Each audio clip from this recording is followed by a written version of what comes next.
right, so I'll stick to fitness and not technology. So we've got our microphones that went down here. I'll try and use my man voice so you guys can hear me hopefully as well right now too. But just closing out that last thought, right? In week 6, we're really making sure, like, what are we doing going forward and not allowing that attrition to happen by like onesie, twosies, there's things here and there that are slowing us down and taking us off track.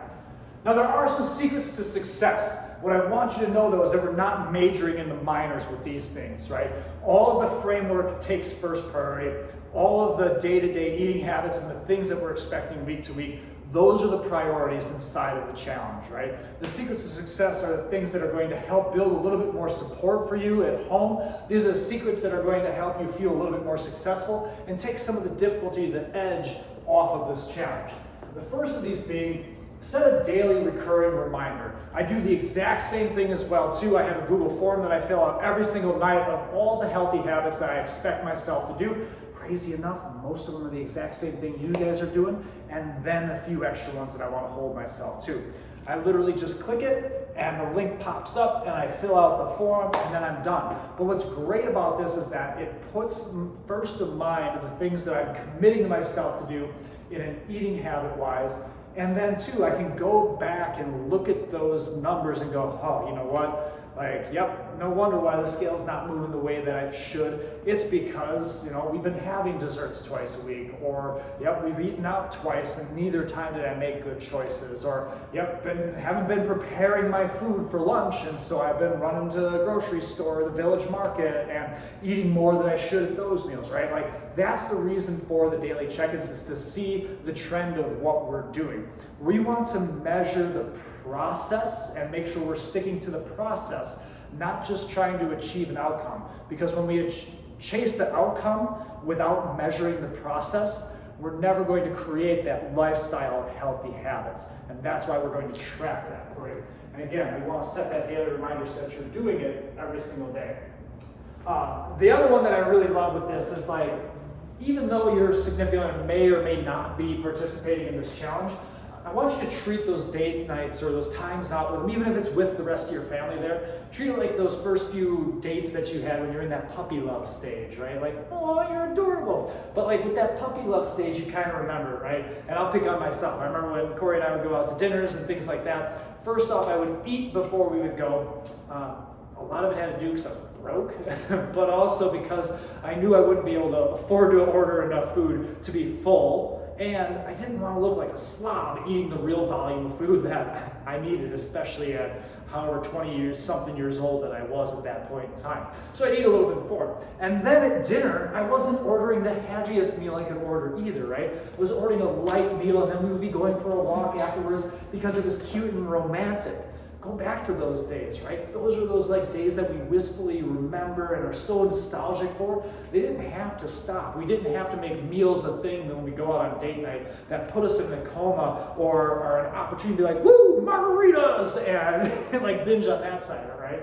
So treat those date nights, those times out like those early days when you were in that puppy love stage. And then the other thing I'd really encourage is have a day where you have what I call a general's tent. Those of you guys that ever come in either on Saturday or Sunday mornings or both, you'll notice that I'm pretty much here like sitting on the bike, doing a bunch of different like brain dump stuff, right? I'm writing all the things that I need to get done during that week. That's where the general's tent analogy comes from. But it's part of my whole routine, because then after that, I know what our meals are going to be during that week, and I'll go pick up all those groceries, bring them home, and if there's meal prepping that needs to get done, it gets done. But number one, know ahead of time at least the one breakfast that you're going to have every single day. Know ahead of time 2 different lunches that you want to alternate between so that you can bring them with you to work. And then we'll talk about that in a second here. And then have 3 dinners planned ahead of time. Again, you're going to alternate them. So Monday might be, chicken soup or something like that with, wild rice or even like brown rice.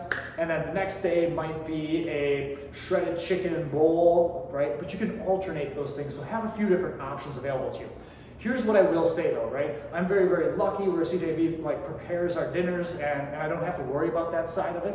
But for lunches, you need to make sure you do what works best for you, right? One of the things that works best for me is not individually packaging all of my meals, but rather just throwing it in one giant Tupperware and bringing it with me to the gym or wherever, right? Because then the food is just there, it's just available. I can grab a plate, throw what I want on there, heat it up, and boom, wolf that down, right? Like, so have it prepared in a way that's going to work for you.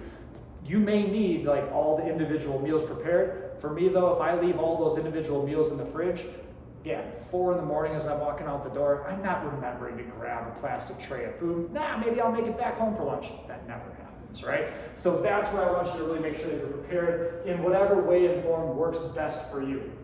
Now, with this as well, I really believe that everybody needs a battle buddy with this. You need someone supporting you.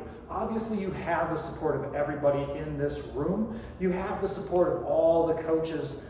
But at the end of the day, it doesn't necessarily change, like when you get home, you turn off your phone and everything else. Like, where's the support at that point in time? So with this challenge, for all of you guys who are participating, I'm going to give you a black card, right? A black TNT card that's going to get you a free pass for someone else to participate in this challenge with you. And that's just that little bit extra of accountability, somebody extra to talk to, somebody that you can complain to when you're like, oh my gosh, you hear that Steven said we couldn't have dairy? Oh my gosh, how am I supposed to go to this event and not have birthday cake and alcohol? Again, guys, I get it. I've got both my kids' birthdays and my anniversary coming up here in the next like week and a half. So there's a lot of big events that are going to get celebrated that, like, if we're following the rules of this challenge the way that we're going to, we're not going to be able to celebrate with like the biggest pizzazz and all the other normal stuff that most people would. So again, it's that one person you can kind of go back to that's going to support you, but it's also that like little bit of like a shoulder to cry on. I think the expression is pain shared is pain divided. Right? It makes it a little bit easier for all of us to suffer when we can share that. So what's next? For those of you guys who are pretty much brand new to this, or you're not participating with the constant glucose monitor, again, totally fine. This was already a lot. We're gonna get this trimmed, we're gonna get this edited a little bit, and then we'll get this out to you guys. Part 1, Part 2, Part 3, and Part 4, of course, now because we have those microphone issues. But make sure that you have that. Take down a few notes that you're prepared and ready to go for this. Additionally, as well, too, one of the things I don't think we spent much time talking about at all here is supplement orders. I know we talked about the green string. For those of you guys on the challenge this go around here, we're going to give you 20% off and put in a second supplement order this month as well for you too, so that you can get those greens ordered and get that stuff in and make sure you have that throughout the rest of the challenge here. If you have questions on this, make sure you jot them down. Make sure you get in for your in-body assessments and know who your coach is so that we can help you guys out throughout this process as well too here. For those of you guys that are going to stick around, I'm going to cover the last part here in just one big chunk of the 2 extra little challenges or ways that we're leveling up this challenge this January here. Awesome job, guys, and we'll see you soon.